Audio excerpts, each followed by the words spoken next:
joining me, you guys and gals, at Maria Loves to Talk. How you been doing? Wait a minute. Happy New Year 2024. This is from Daily News. Brooklyn woman run down, deleted by female driver in lover triangle. And I think they even have a video. I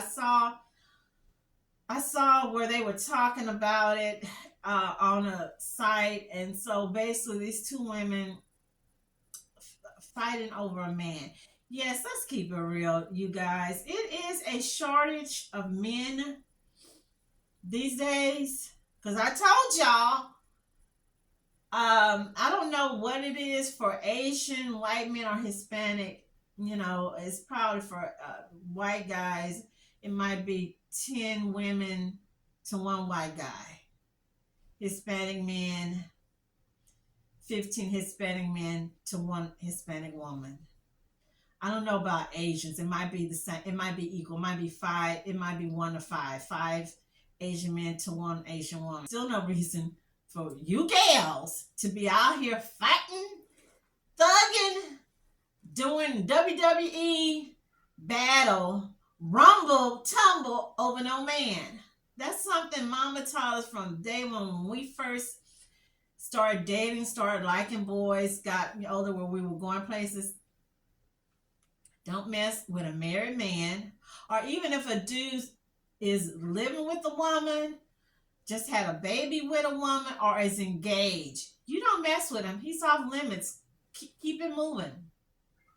And also, you don't fight over men. You don't do fist fighting. You don't go meet up with Susie Q or Kissy Q in the park and we're going to fight it out and all that. Keep it moving. I don't care what people say. When this man made us, he made someone for everybody. There is a person out there for everybody. And it's not meant for you to be sharing community Hebrew National. Community Oscar Mayer Wiener. Okay. It's sad.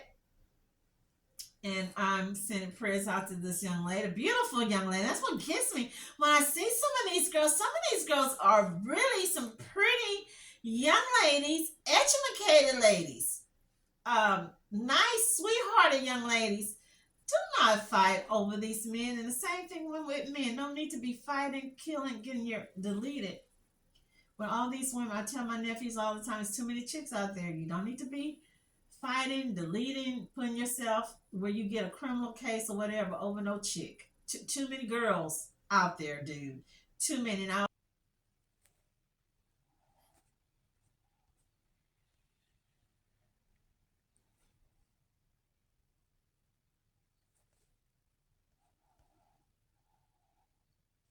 love triangles can be messy and even deadly. Let's give you one of the worst out there right now. A 24-year-old woman, Shakira Serrano, is now dead in New York, her body crushed after being run over by a female described as the other woman in a love triangle.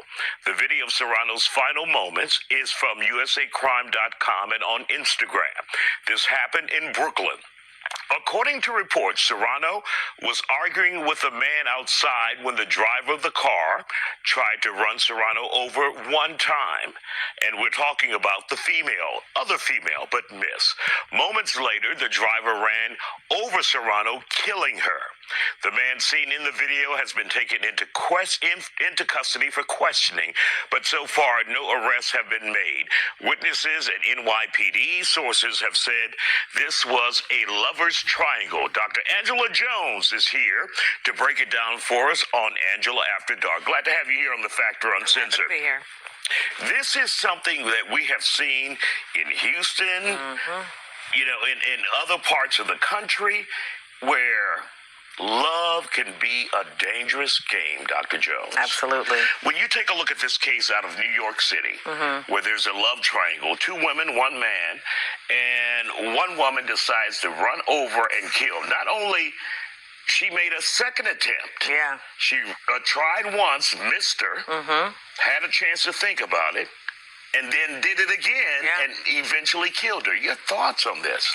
I mean, it It's tragic. I mean, the fact that it was 2 times, it's like I attempted once. You would hope that someone would get their mind together and be like, oof, I shouldn't have done that.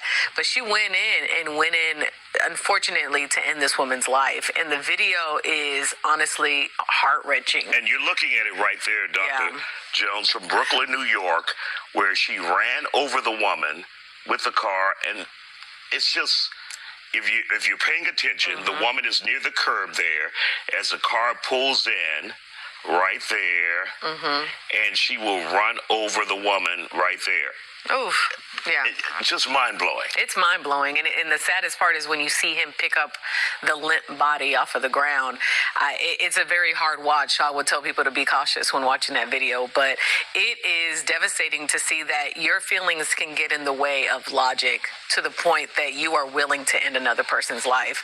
Whatever the situation is, whatever, how much you hate the person and how much I love this person, this is literally an example of leading only with emotions, no logic, no thought put into place.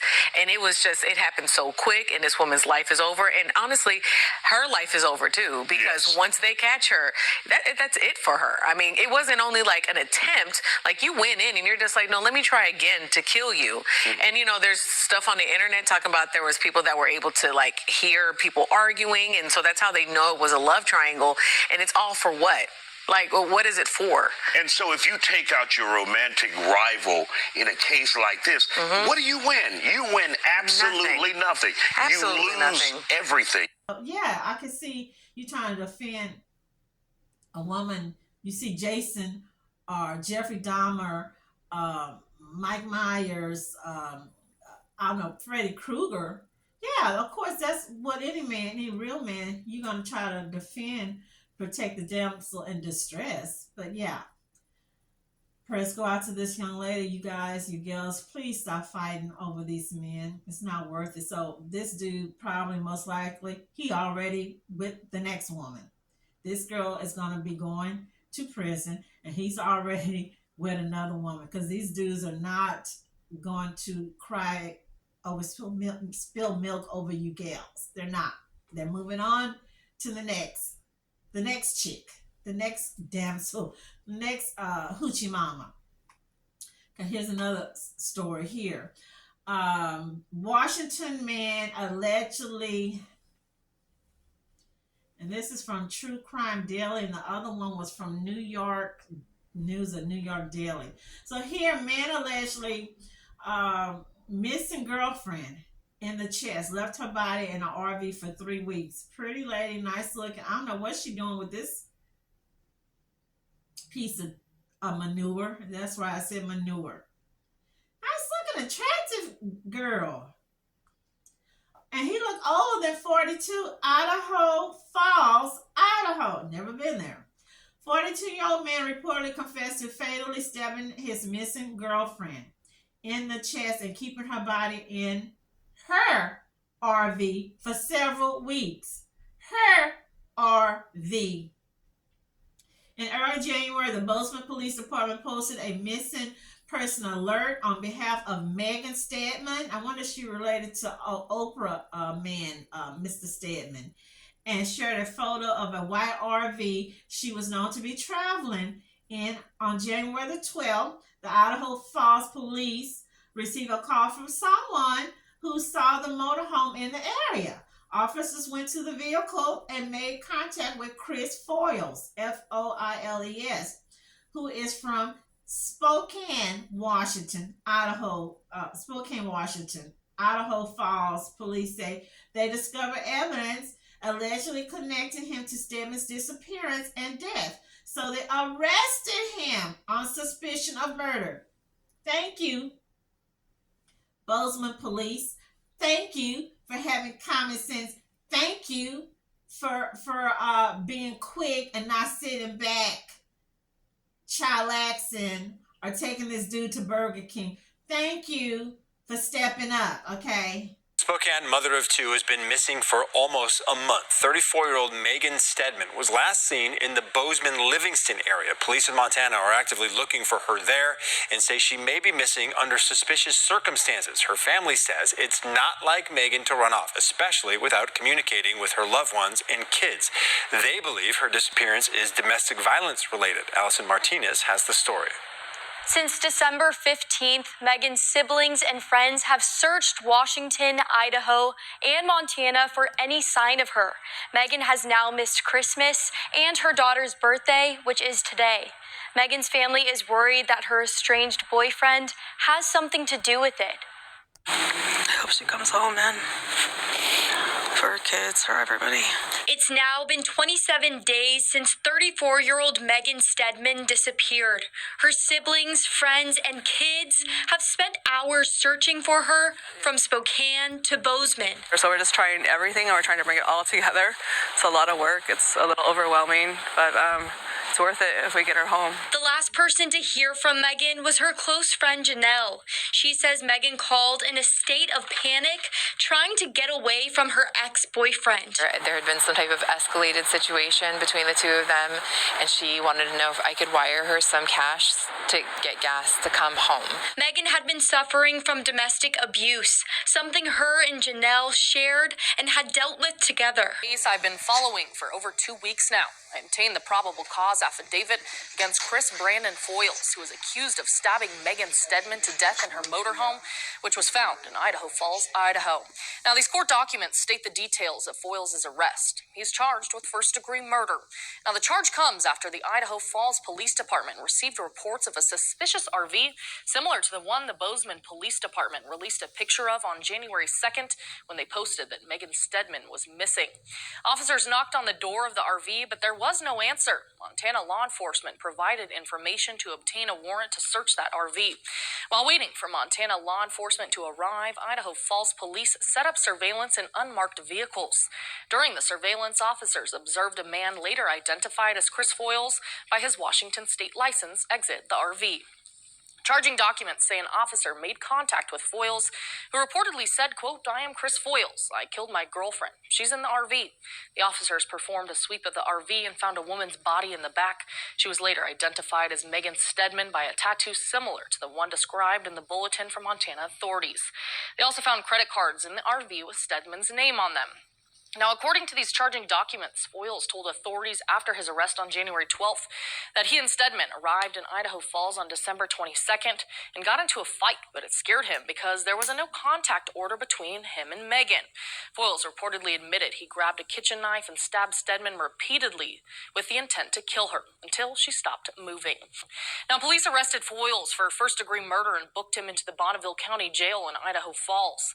Foyles appeared in court via Zoom. Due to the nature of this murder charge, Foyles is not eligible for bond, and if found guilty, he could face the death penalty. I talked to Megan Stedman's sister, who tells me Megan was a loving mother, a fighter, brave, independent, and was always positive. No matter what she had going on in her life, she always tried to keep a smile on her face. She was bubbly. She was a social butterfly. She was loving. That's my sister. I combed through just a couple of Foyles' past criminal charges in the state of Idaho, and here's what stood out.